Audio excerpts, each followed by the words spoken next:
La consommation collaborative. Que peut bien se cacher sous ces deux gros mots? La consommation d'un côté, qui tire un peu la tronche ces temps-ci, et de l'autre, collaborative, du verbe collaborer. Pas cool en France. Alors qu'est-ce?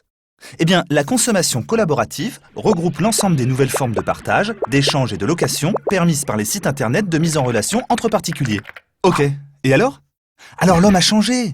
Sa planète aussi d'ailleurs.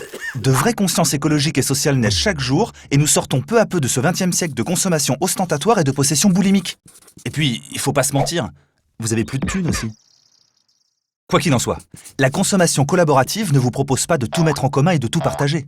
Elle ne vous demande pas non plus de chanter l'Internationale. C'est beaucoup moins utopiste. La consommation collaborative permet de donner une seconde vie à nombre de produits, de s'échanger des services, de continuer à vivre comme avant, mais moins cher.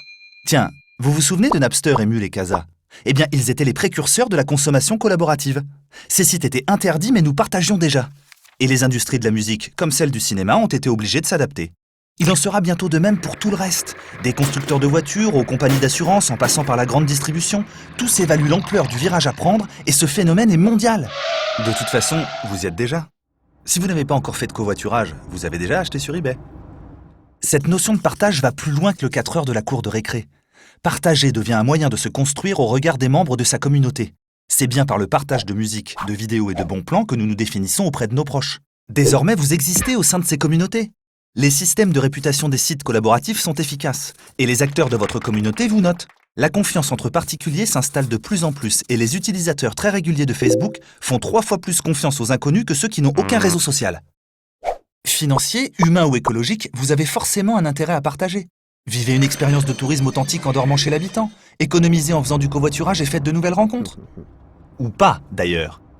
Financez un projet qui vous plaît, regroupez-vous et favorisez l'agriculture locale. Louez votre voiture pour le week-end, vous restez à Paris, nom d'un chien. Votre voiture est à l'arrêt 92% du temps. Et que fait votre perceuse quand vous ne l'utilisez pas? Elle dort. Vous l'utilisez 12 minutes en tout dans sa vie.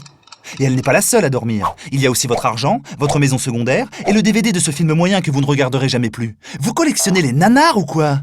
Bon, je m'emporte. Vous ferez bien ce que vous voulez. C'est peut-être un peu bobo, mais rendez-vous compte de la force d'Internet, des communautés auxquelles vous adhérez et des économies que vous pouvez faire. Regardez votre pouvoir d'achat et comparez-le avec vos volontés d'accès. Si le XXe siècle était le siècle de la possession, alors le XXIe est celui de l'accès et du partage. Bah, pourquoi ça marche pas?